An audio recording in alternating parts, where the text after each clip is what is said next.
नमस्कार माझ्या मित्रमैत्रिणींनो. Solving questions with Gauri ma'am या माझ्या युट्यूब चॅनलवर तुमचं सगळ्यांचं स्वागत आहे. 8 नोव्हेंबरला आपली परीक्षा आहे. डॉक्टर होमी भाभा बाल वैज्ञानिक स्पर्धा या परीक्षेसाठी आपण तयारी करतो. अभ्यास तुम्ही छान करताय आणि सोबतीनेच क्वेश्चन सॉल्विंग पण करताय याची मला खात्री आहे. या क्वेश्चन सॉल्विंगच्या प्रॅक्टिसमध्ये माझ्याकडून तुम्ही चॅप्टर वाईज क्वेश्चन बँक खरेदी करू शकता. यासाठी तुम्हाला कुठेही जायची गरज नाहीये. ऑनलाईन मोडवरती सगळं अवेलेबल आहे. इथे व्हॉट्सअप नंबर शेअर केला आहे. याच्यावर माझ्याशी इन्क्वायरी करा, ऑनलाईन पेमेंट करा आणि ऑनलाईन मोडवरतीच ही क्वेश्चन बँक तुम्हाला मिळणार आहे. यामध्ये मी स्वतः बनवलेले 300 पेक्षा जास्त क्वेश्चन्स विथ आन्सर की आहेत आणि त्याच्यासोबतच 4 मेगा टेस्ट आहेत ज्या 100 मार्काच्या आहेत आणि त्या फायनल एक्झाम पॅटर्नवरती बेस्ड आहेत. तर इतकी छान क्वेश्चन प्रॅक्टिस झाल्यावरती नक्कीच तुमचं क्वालिफिकेशन कन्फर्म होतं. सो नक्की ही chapter wise question bank purchase करा. सध्या आपण 2024ची प्रश्नपत्रिका सोडवतोय, त्यामधूनच घेतलेला हा प्रश्न. पुढील वर्णनावरून पी आणि क्यू वनस्पतींसाठी योग्य पर्याय निवडा. वनस्पती पी जी आहे त्याची फुले भाजीसाठी वापरतात, तर फळ पौष्टिक अन्न आहे. वनस्पती क्यू जी आहे याची पाने भाजीसाठी वापरतात, तर बी पासून खाद्यतेल मिळते. पी आणि क्यू वनस्पती अनुक्रमे डॅश आणि डॅश आहेत. पर्याय आपल्याला दिलेत ब्रोकोली, सूर्यफूल, केळे, मोहरी, लाल भोपळा, पालक, सूर्यफूल आणि सोयाबीन. तर बघा, ब्रोकोलीची आपण पाने आणि फुले वापरतो खाण्यासाठी. सूर्यफुलाचं तेल काढलं जातं, तेलबिया. केळीचं जे आहे ते फुलापासून भाजी बनवतात आणि फळ तर आपण खातोच, केळं तर खातोच. मोहरीच्या तेलबिया असतात, मोहरीचं तेल असतं. उत्तर भारतामध्ये रोजच्या स्वयंपाकात मोहरीचं तेल वापरतात, कारण ते खूप उष्ण असतं आणि उत्तर भारतामध्ये खूप थंडी असते. तर सरसों का तेल, सरसों का साग सुना होगा ना, तर तेच ते मोहरीचं तेल. आणि पानाची सुद्धा तिथे भाजी केली जाते. नंतर लाल भोपळा ही एक फळभाजी आहे, तुम्हाला माहितीच आहे. पालकाची आपण पानांची भाजी करतो. सोयाबीनच्या तेलबिया वापरल्या जातात.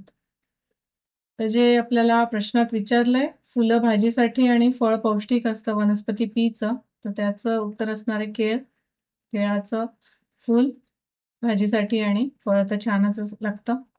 आणि मोहरीचे पानं जी आहेत ती भाजीसाठी आणि बी पासून आपण खाद्यतेल बनवतो. त्यामुळे पर्याय बी या प्रश्नाचं बरोबर उत्तर होईल. ठीक आहे, पुढे जाऊया. पुढचा प्रश्न आपल्याला विचारतोय, जर आरसा व आपाती किरण यांच्यातील कोन 50 अंश असेल तर आपाती किरण आणि परावर्तित किरण यांच्यातील कोन किती अंश असेल? 40 अंश, 80 अंश, नेहमी 90 अंश की 20 अंश? हा प्रश्न सोडवण्यासाठी प्रकाशाचे परावर्तन हे आपल्याला क्लिअर पाहिजे. हे समजून घ्या. पी क्यू जो दाखवला इथे हा आरसा आहे. या आरशावरती हा लाल रंगाचा जो पडतोय तो हा आपाती किरण आहे. इकडनं परावर्तित होऊन हा आपाती किरण जो जातोय हिरव्या रंगाचा तो परावर्तित किरण आहे. आणि जी स्तंभिका बेटा आपण नेहमी ड्रॉ करतो ती जी असते ती पी आणि क्यू आरशाशी नेहमी परपेंडिक्युलर 90 अंशाचा कोन करत असते.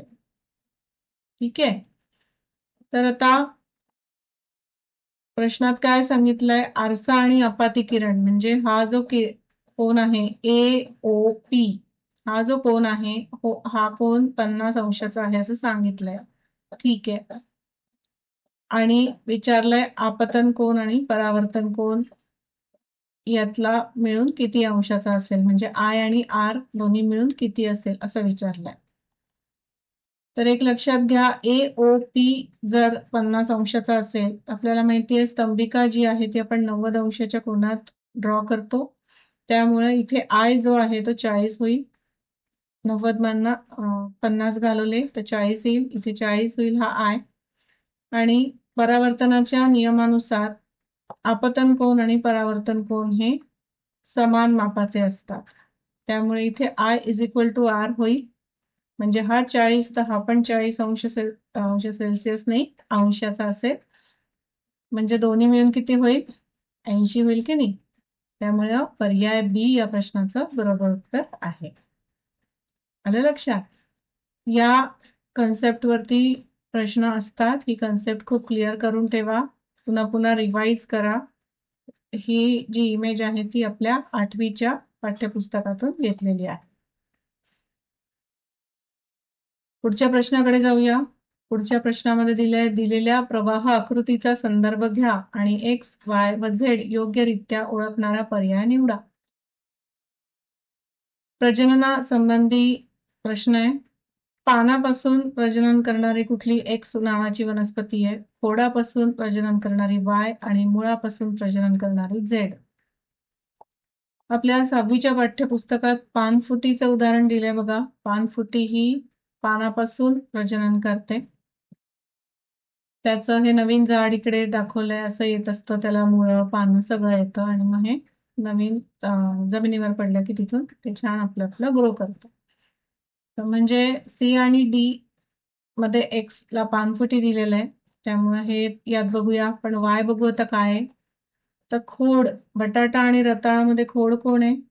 बटाटा आहे. बटाट्यावरती ते जे डोळे येतात त्याच्यापासून नवीन झाड येतं.